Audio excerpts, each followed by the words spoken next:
I got a call from Ron Meyer the other day, who loved the documentary and was just over the moon about looking back at it, at the experience. Because one time he came in to meet Tony Clifton, and of course Tony on a daily basis would smear his hands with Limburger cheese.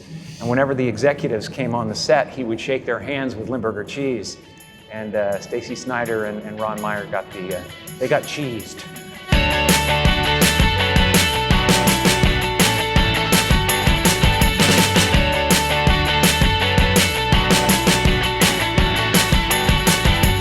Jim, so you had this footage for 20 years or so, and you said in the movie that Universal didn't want this out there. You know, originally when the footage was shot, I wanted to, release it before the film came out and say, hey, look what went on here, and they said, no, we want to protect our asset. I'm the asset, and so they decided not to let me do that at the time. But they were very cool this time. I mean, they let us do it right away, right? They were super user-friendly, actually. Yeah. There was no pushback or anything. They said, yeah sure. Yeah, once the Time heals all wounds. Exactly, yeah. So they were totally cool, and I think there was nothing at stake for them anymore. He pointed me and, asked me the questions that mattered, and saw something that was happening, and he found the point behind it. And when I saw what he had done, these guys are brave enough to do, is like to see a point that,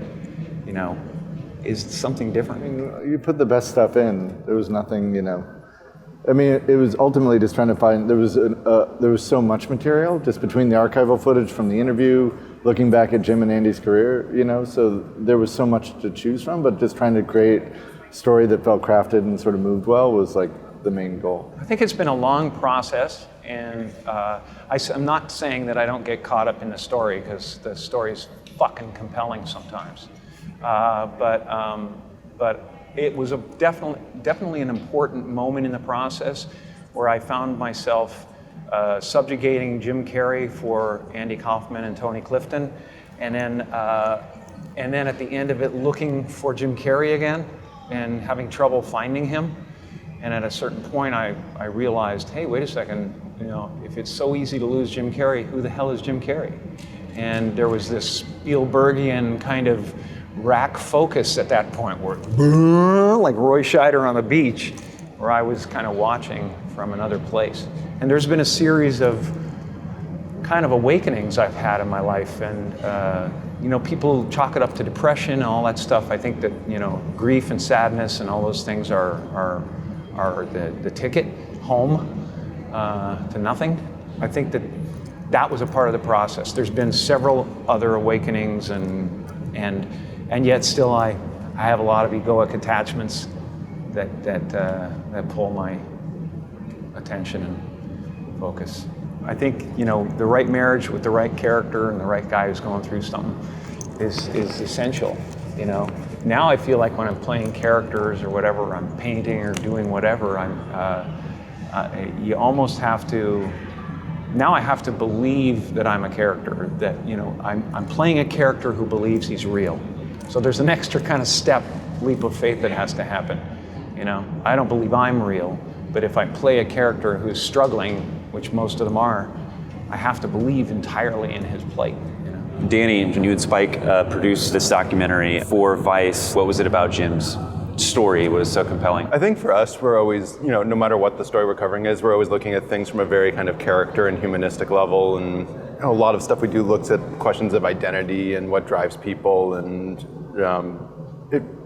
there was something about this story that just had a certain level of chaos on the surface that I think spoke to all of our taste collectively. And on the flip side, it just got into these kind of deeper humanistic questions about, just what makes all of us tick. And that really spoke to all of us. So I think that's where it very organically fits into kind of the lineage of all the crazy stuff we're trying to put out there in the world. I was talking to Spike originally about this, because I first mentioned it to him, and he brought Chris on board, and he was kind of checking in on me every once in a while because I went through some heavy shit.